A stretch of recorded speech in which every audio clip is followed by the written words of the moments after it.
Hey y'all, welcome back. I'm Sunny in Dallas, Texas. Yesterday, Quincy Brown, Kim Porter's oldest son, posted this on Instagram. We have seen so many hurtful and false rumors circulating about our parents, Kim Porter and Shyne Combs' relationship, as well as about our mom's tragic passing, that we feel the need to speak out. Claims that our mom wrote a book are simply untrue. She did not, and anyone claiming to have a manuscript is misrepresenting themselves. Additionally, please understand that any so-called friend speaking on behalf of our mom or her family is not a friend, nor do they have their best interests at heart. Our lives were shattered when we lost our mother. She was our world, and nothing has been the same since she passed.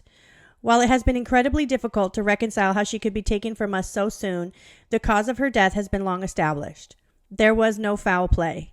Grief is a lifelong process, and we ask that everyone respect our request for peace as we continue to cope with her loss every day.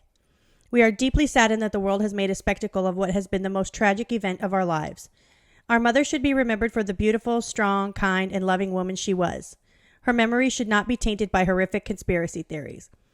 We ask that everyone please respect our mother, Kim Porter, and hold her legacy in high regard so that she may rest in peace. We ask that everyone please respect our mother, Kim Porter, and hold her legacy in high regard so that she may rest in peace. It's what she deserves. We love you and miss you, Mommy. Quincy, Christian, Jesse, and Delilah.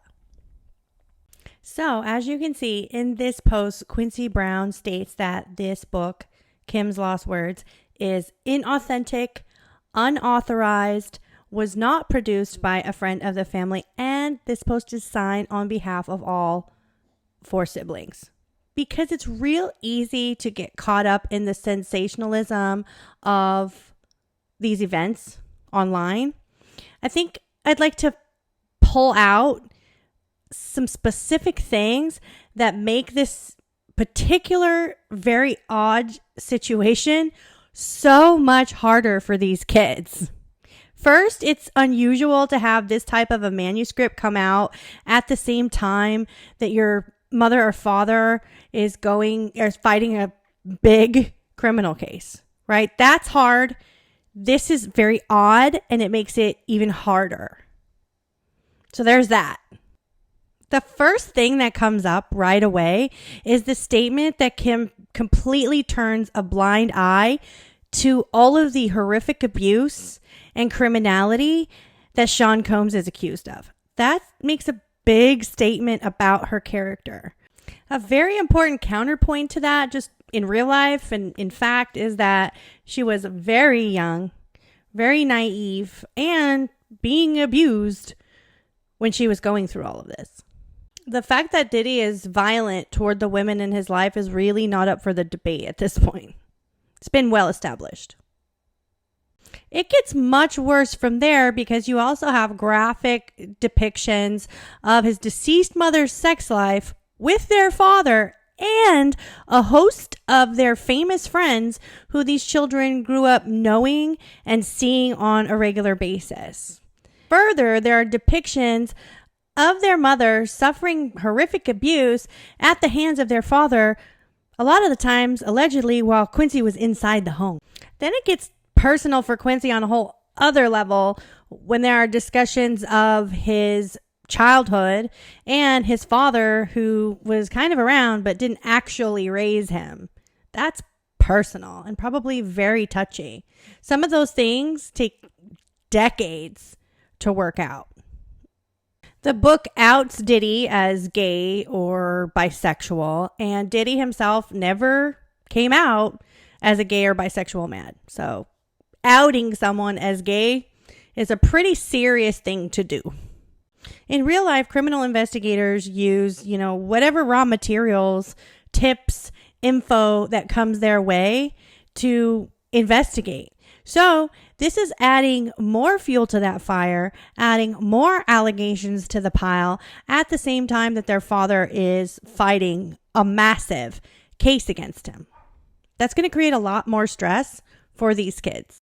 So I have a lot of thoughts related to this post. First of all, you have to respect this man's relationship with his mother. That is holy ground, and it's just off limits, period. So we have to zoom out a bit, and we have to take the approach that both of his parents are celebrities, and none of these children asked to be born into the public eye and never have any kind of privacy. It's so complex because from a parent's point of view, I know that I had a whole life before and during the raising of my kids. There is so much that they cannot ever know. Not because I'm hiding it, but because a person's life is kind of like a tape recorder, right? Always going. And it's impossible to convey even a sliver of your own existence, your POV, to someone else, right? They're always going to see you through their lens. And this lens is particularly unique when it comes to a child's concept of their parent. For most people, you're fully an adult, or maybe you even have kids of your own before you start to kind of view your parents as human beings, other human beings outside of you and outside of your relationship with them. But you start to see them very differently as you get older. And furthermore, siblings rarely ever share the same point of view of their upbringing. And these kids bounced around a lot due to the off and on again nature of their parents' relationship. They're rich and famous. They have an unusual upbringing in so many ways. And it could be years and years before it all comes together for them in a true assessment of their lives. And then if you've suffered any kind of trauma, which they have, it can take even longer to reconcile how you feel about yourself, your family that you're born into, and your life. Like, for example, my kids, especially my oldest, love to tell me about their memories of our growing up as a family. And sometimes they're so different from mine that it's frankly jarring. And I know deep in my bones that that's their lived experience, and I respect it. And in difference of perspectives, I just take it, smile, take it in. And to do anything else would be very invalidating to my child, and I'm not going to do that.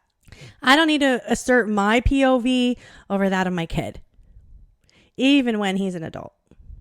So the fact is, there could be a whole lot that Quincy and his siblings are just completely unaware of. But it's inappropriate to respond to this post in any other way but graciously and with acceptance for this man's truth. It just is what it is. So on this channel, I read this book, but I also read, in the video right before that, an essay on Amazon that paints Sean Combs and Kim Porter and their family in a very good light. So whether both of those items are real or fake, they simply have to be examined. There's a big chunk of the internet that is just dumb. There's another chunk that is inexperienced or maybe younger and doesn't understand how these things work. Not everybody has 20 years of paralegal experience in criminal court and 300 plus jury trials under their belt like I do. So I come at it from a slightly different perspective with a different type of expertise.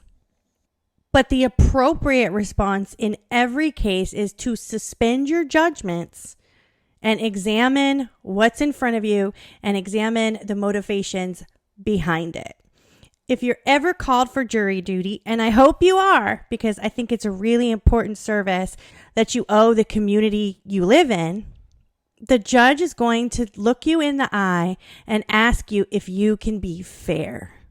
So if you treat these things like a team sport, and let's say you were by some crazy stroke of fortune or misfortune called as a juror in this trial, could you actually suspend your opinion and be fair? Could you read this Instagram post or look at a piece of evidence and stop thinking with your heart or your emotional reactions and be fair? I think it's a really important question. So right now I gotta go. I'm working on another big deep dive video for you that should be ready in about 12 hours, give or take. I found something in the book that is probably, in my opinion, worse than everything else, and nobody is talking about it. So I got to get to work. It's really important that you hear about this. Thanks for tuning in. Thank you to all the new subscribers, and thank you for all the views and the comments, good and bad. I truly like the mean ones. Am I a weirdo? I just love them.